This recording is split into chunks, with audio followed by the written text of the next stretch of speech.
before working with us? Because I know you were employed. How long had you been trying to do something different? I was mostly just afraid to do it.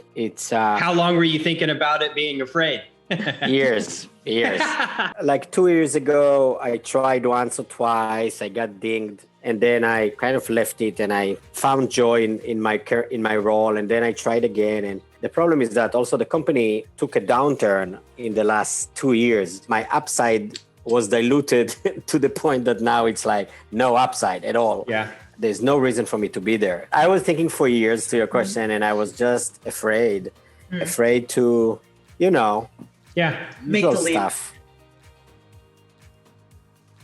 3 months ago, I got the email from you guys, and I saw that you did this presentation of the cheat sheet. Yeah, and then I joined, yeah. And then I joined it, and I joined this presentation, and the day after, I just signed up. And I remember it didn't go as smoothly as that. I remember because anytime people want to invest in themselves, they always get kind of like, oh, I'm not sure. But then what people don't think about is you've been thinking about this for 4 years, And I remember you talked to Jack, I believe, and then you were like, well, I want to talk to Tim again. And then I talked to you, and because, me and Kara were just talking about this skepticism, especially with all these companies, you hire people to help you and then you're let down consistently. So that's your mindset going to this call of, are these people really going to be able to help me? And I know that was a big concern of yours. And then interviews start flowing in. You're like, hey, okay. I don't know what the day mark is, 70 or 80 days. Now you accepted a role at a company you're really excited about. Little more money, a lot more opportunity there, right?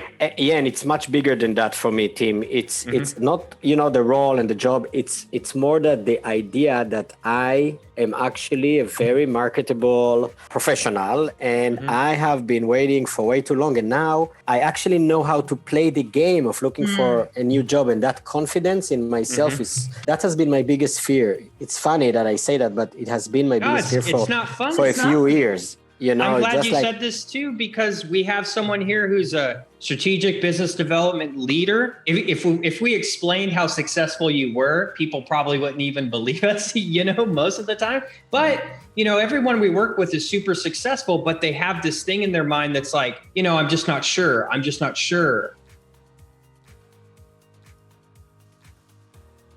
Personally, for me, I would say two things. One, which surprised me, is all the pep talks. I actually discovered that after a few days that I'm kind of listening in and doing the videos, and joining the 2 calls and writing my goals, like following the recommendations, I discovered that actually it soothes me in some ways and gives me motivation.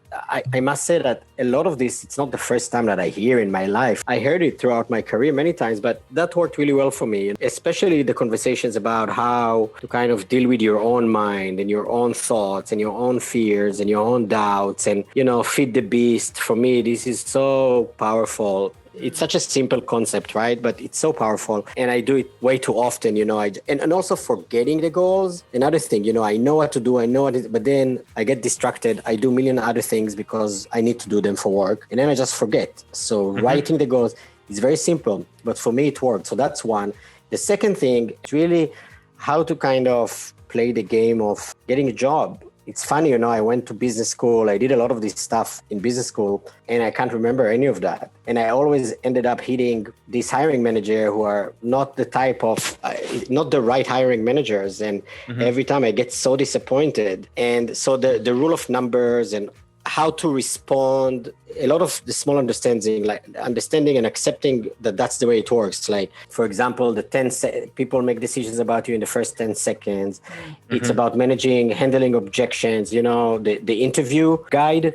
So that was very, very helpful. I think my weakness or my gap has been mostly around the communication, around the process, and also how to actively manage it and be in control and always ask. So it's a lot of really, really amazing advices that you guys bring with a lot of experience. And real quick too, I think people really underestimate, Gal, the amount of interviews that they really need to go on to get traction, because you went on interviews that we did everything we can and they just fizzled out. Or you finally met with the hiring manager after a couple things and then you were like, there's no way I could work for this guy, So people underestimate a lot, like the amount of interviews it actually takes to finally get to that one where you're like, hey, this feels right, you know? And I'm scared to death even now, but I'm so excited also.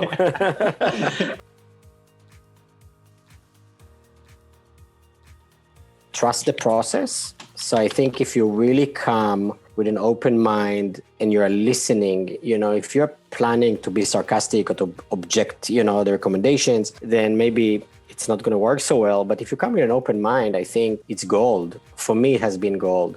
I really appreciate all of your support. And even, and obviously I'm not saying this, but, you're always responsive. You're always with a great attitude and so much patience. And it's really a gold program. And I'm happy to recommend, if you have prospects that need to talk to someone in tech, in the Bay Area, I'm happy to. Thank you so much. I just want to say we really appreciate that. We're always looking for ways to make this program better so that we can give, the most service to you guys. And I'm really glad, that's the biggest compliment we could possibly get. And we wish you the best of luck in your new search or in your new job. Thank you.